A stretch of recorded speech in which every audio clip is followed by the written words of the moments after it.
Saya panas mendengar uang yang dibelanjakan oleh para pelancong Indonesia ke luar negeri dalam 1 tahun itu bisa mencapai 700 triliun rupiah nilainya, atau hampir setengah APBN. Ini perilaku elitis yang tidak sampai 3% populasi Indonesia. Sementara turis mancanegara kalau belanja di Indonesia di total tidak sampai 200 triliun setiap tahunnya. Tekor sebenarnya kalau apple to apple, namun yang penting ekonomi berputar. Sekarang dari sisi jumlah, ternyata jumlah orang yang datang ke Indonesia jauh lebih banyak dari jumlah pelancong Indonesia ke luar negeri. Tapi spendingnya banyakkan orang Indonesia di luar negeri. Orang Indonesia itu memang jago belanja. Kalau turis mancanegara ke Indonesia pulang bawa oleh-oleh gantungan kunci yang hanya puluhan ribu nilainya. Sementara turis Indonesia ke luar negeri pulang bawa tas Hermes, Louis Vuitton yang harganya ratusan juta. Sekarang kita harus turun tangan membantu pemerintah yang sudah bingung, nggak ngerti lagi mau bikin apa. Yang penting tahun 2024 tongkat estafet kekuasaan harus di lingkaran mereka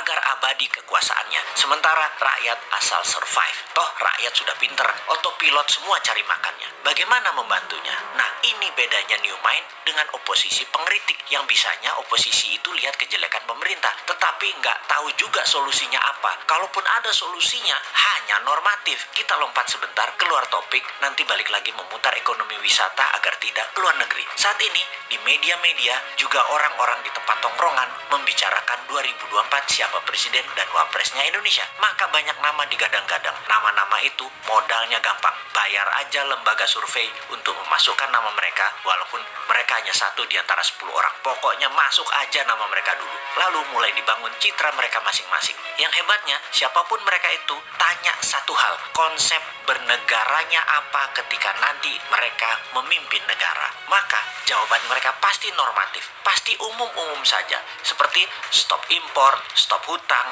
pro UKM, dan lain sebagainya. Dan faktanya nanti ketika menjabat, semuanya tidak bisa dijalankan karena tidak tahu bagaimana caranya. Mereka semua itu hanya manuver politik, dan di otaknya hanya bagaimana menjadi populer dan bagaimana menang mendapatkan kursi di 2024. Mek ngono tok. Hebatnya adalah narasinya bisa membuat rakyat percaya. Oh ya, ini bukan promosi Bosman yang ternyata sudah lengkap cara dan strategi bernegaranya. Bukan loh ya. Bosman bukan mau jadi presiden. Bosman mau jadi lord. Wis, jelas yo.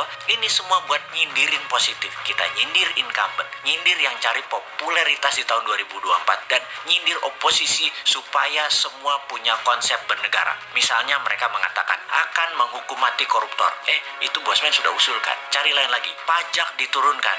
Bosman juga sudah duluan sejak 3 tahun yang lalu ngomong itu. Tutup selat di Indonesia. Wah, itu mah program Bosman. Bunga bank 0%. Itu juga Bosman yang punya program. Mati nggak lo para kandidat presiden semua konsepnya Bosman sudah duluan sebut beserta caranya. Mati gaya aja lo. Ya mending jadiin Bosman lord. Mulai paham nakalnya si Sontoloyo ini. Jadi cara mereka paling top ya paling masuk gorong-gorong, masuk ke podcast populer, sebanyak mungkin diliput media kegiatannya. Tapi ya garing. Viewer di sosmed mereka paling hanya ribuan, tidak mungkin sampai puluhan bahkan ratusan atau jutaan viewer. Kalau mau jutaan ya ke Deddy Corbuzier paling. Oke, kita kembali ke topik bagaimana membuat 700 triliun itu ada di Indonesia aja. Sebagai acuan, cerita Dior dan Vuitton, jadi wisata itu kekuatannya bukan ekowisatanya alias lokasinya yang kuat, tapi harus ada kekuatan penunjang seperti kuliner, event atau peristiwa, tradisi, budaya, keramahan, sarana toilet, kesehatan, dan pelayanan yang prima. Tentunya produk kelas dunia berharga mahal karena langka dan unik. Sungguh, event, tradisi, budaya, dan experience pengalaman adalah yang paling powerful membuat turis kembali. Bagaimana kalau kita